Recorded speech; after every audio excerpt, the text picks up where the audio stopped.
Pagbasa mula sa unang sulat ni Apostol San Pablo sa mga taga-Korinto.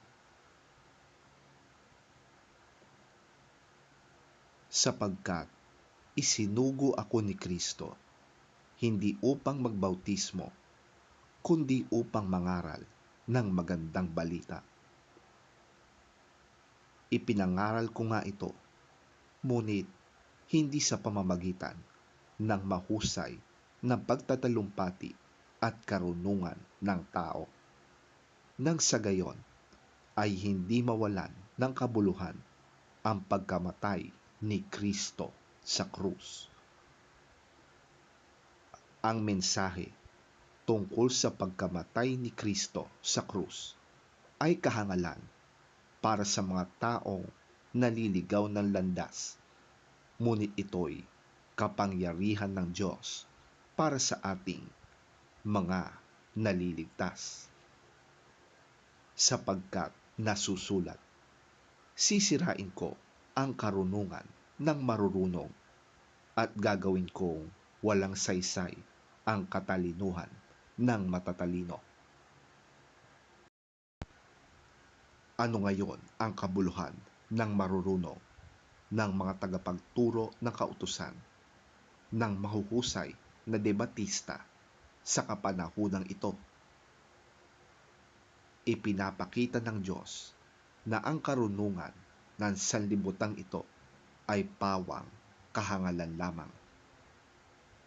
Sapagkat ayon sa karunungan ng Diyos, hindi niya pinahintulutang siya'y makilala ng tao sa pamamagitan ng kanilang karunungan.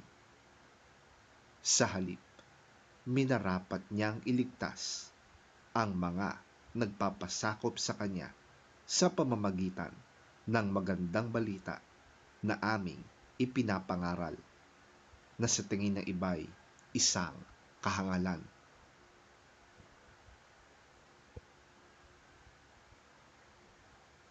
Ang mga Hudyo'y humihingi ng himala bilang katunayan. Karunungan naman ang hinahanap ng mga Griego. Ngunit ang ipinapangaral namin ay si Kristo na ipinako sa krus, na para sa mga Hudyo ay isang katitisuran at para sa mga Hintil ay isang kahangalan. Subalit sa mga tinawag ng Diyos, maging Hudyo o maging Griego, si Kristo ang kapangyarihan at karunungan ng Diyos. Sapagkat ang inaakala nilang kahangalan ng Diyos ay karunungang higit pa sa karunungan ng tao, at ang inaakala nilang kahinaan ng Diyos ay kalakasang higit pa sa kalakasan ng tao.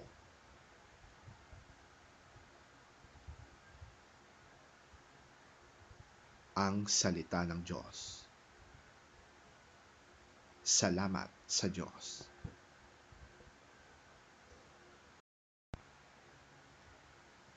Ang mabuting balita ng Panginoon ayon kay San Mateo. Papuri sa iyo, Panginoon. Ang kaharian ng langit ay maitutulad dito. May 10 dalagang lumabas upang sumalubong sa lalaking ikakasal. Bawat isa'y may dalang ilawan. Ang 5 sa kanila'y hangal, at ang 5 nama'y matatalino. Ang mga hangal ay nagdala ng kanilang mga ilawan, ngunit hindi nagbaon ng langis. Ang matatalino nama'y nagbaon ng langis, bukod pa sa nasa kanilang mga ilawan.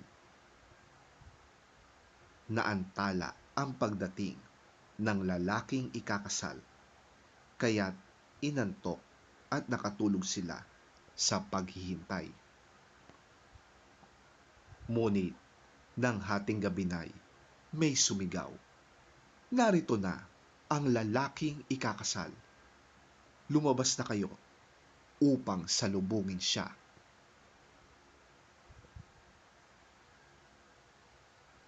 Agad bumangon ang 10 dalaga at inayos ang kanilang ilawan. Sinabi ng mga hangal sa matatalino, "Bigyan naman ninyo kami kahit kaunting langis. Aandap-andap na ang aming mga ilawan. Baka hindi ito magkasya sa ating lahat. Mabuti pa'y pumunta muna kayo sa tindahan at bumili ng para sa inyo." Tugon naman ng matatalino. Kaya't lumakad ang 5 hangal na dalaga.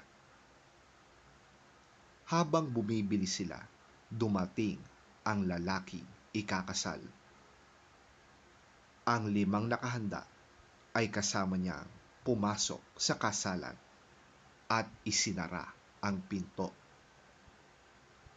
Pagkatapos, dumating naman ang 5 hangal na dalaga. "Panginoon, Panginoon, papasukin po ninyo kami," sigaw nila. Ngunit tumugon siya, "Tandaan ninyo, hindi ko kayo nakikilala." Pagkatapos nito'y sinabi ni Jesus, "Kaya't magbantay kayo, sapagkat hindi ninyo alam ang araw o ang oras man."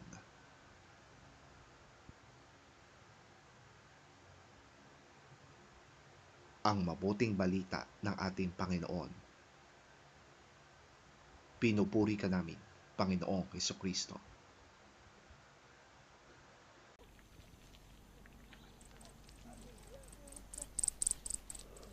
At that time, the kingdom of heaven will be like 10 virgins who took their lamps and went out to meet the bridegroom. 5 of them were foolish, and 5 were wise. The foolish ones took their lamps, but did not take any oil with them. The wise, however, took oil in jars along with their lamps. The bridegroom was a long time in coming, and they all became drowsy and fell asleep. At midnight, the cry rang out, "Here's the bridegroom, come out to meet him."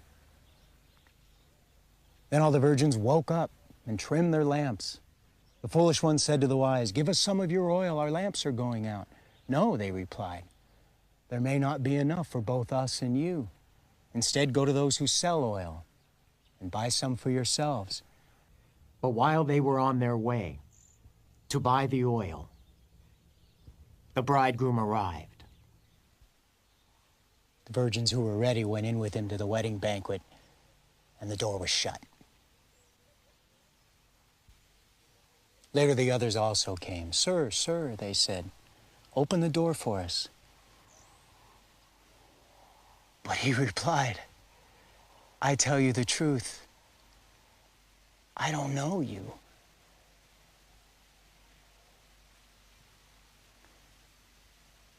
Therefore keep watch, because you do not know the day or the hour.